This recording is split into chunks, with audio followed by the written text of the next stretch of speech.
दुश्मन के इलाके में जाके प्रचार करने का अलग ही मजा है। प्रियंका गांधी जी नागपुर में गई और नागपुर में प्रियंका गांधी जी ने रोड शो किया।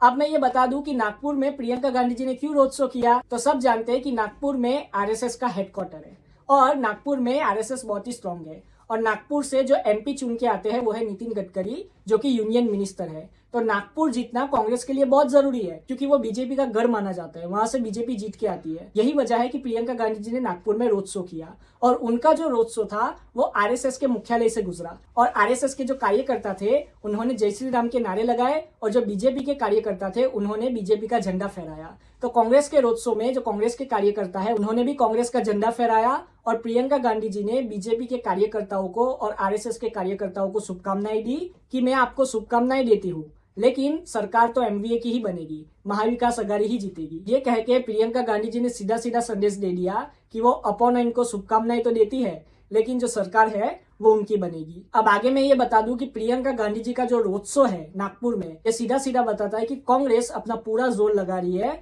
महाराष्ट्र में। अब आगे मैं ये भी बता दूं कि बीजेपी से देवेंद्र फडणवीस जी जो है उन्होंने भी नागपुर में बहुत बड़े बड़े रोड शो किए और रैलियां की और वहां पे बताया कि महायुति कितनी स्ट्रांग है। इसी वजह से प्रियंका गांधी जी को भी वहां पे रोड शो करना पड़ा। अब आगे मैं बता दूं जो कांग्रेस के कार्यकर्ता है नागपुर में वो बहुत ही खुश हुए क्योंकि प्रियंका गांधी जी ने वहां पे रोड शो किया। और कांग्रेस के जो कैंडिडेट है नागपुर से उन्होंने तो मान ही लिया है कि वही जीतने वाले हैं। लेकिन अब ये तो आने वाला समय ही बताएगा, जब वोटिंग होगी और रिजल्ट आएगा तभी पता चलेगा कि नागपुर से जीतता कौन है। लेकिन नागपुर में रोड शो करके प्रियंका गांधी जी ने ये तो संदेश दे दिया कि वो कोई भी मौका छोड़ना नहीं चाहती। वो महाराष्ट्र में बीजेपी से तो लड़ाई कर ही रही है, साथ ही साथ में वो आरएसएस से भी लड़ाई कर रही है। इसी वजह से राहुल गांधी जी जो है वो महाराष्ट्र में चुनाव की रैली में कहते हैं कि हमारा जो झगड़ा है वो सिर्फ बीजेपी से नहीं है, मतलब कि हमारी जो विचारधारा की लड़ाई है वो सिर्फ बीजेपी से नहीं है बल्कि वो आरएसएस से भी है। इसीलिए वो हमेशा आरएसएस और बीजेपी का नाम साथ में लेते हैं। यही वजह से प्रियंका गांधी जी ने रोड शो किया और आरएसएस के मुख्यालय से उनका रोड शो गुजरा।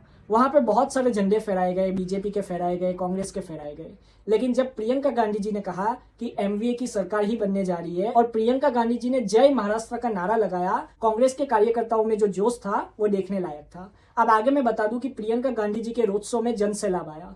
वहां पे बहुत सारी भीड़ आई जिसमें कांग्रेस के समर्थक थे। ये सीधा सीधा बताता है कि नागपुर में कांग्रेस कमजोर नहीं है। मैं ये भी बता दूं कि जो नागपुर असेंबली कॉन्स्टिट्यूएंसी है वो विदर्भ इलाके में आती है और विदर्भ इलाके में कांग्रेस ने लोकसभा इलेक्शन में बहुत ही अच्छा परफॉर्म किया और बीजेपी को चारों खाने चित कर दिए। इसी वजह से प्रियंका गांधी जी वापस नागपुर में गई और वो ये बताना चाहती थी कि विदर्भ जो इलाका है और नागपुर जो असेंबली कॉन्स्टिट्यूएंसी है उसमें अभी भी कांग्रेस बहुत ही मजबूत है और कांग्रेस वहां से नहीं हटेगी। कांग्रेस पूरा मुकाबला देगी महायुति और बीजेपी को। साथ ही साथ में जो आरएसएस है जो कि बीजेपी के लिए पीछे से काम करती है, उनको भी कांग्रेस कड़ा मुकाबला देगी और कांग्रेस अपनी पूरी ताकत से महाराष्ट्र का चुनाव लड़ेगी। आप अपनी राय कमेंट में जरूर बताएं। जय हिंद।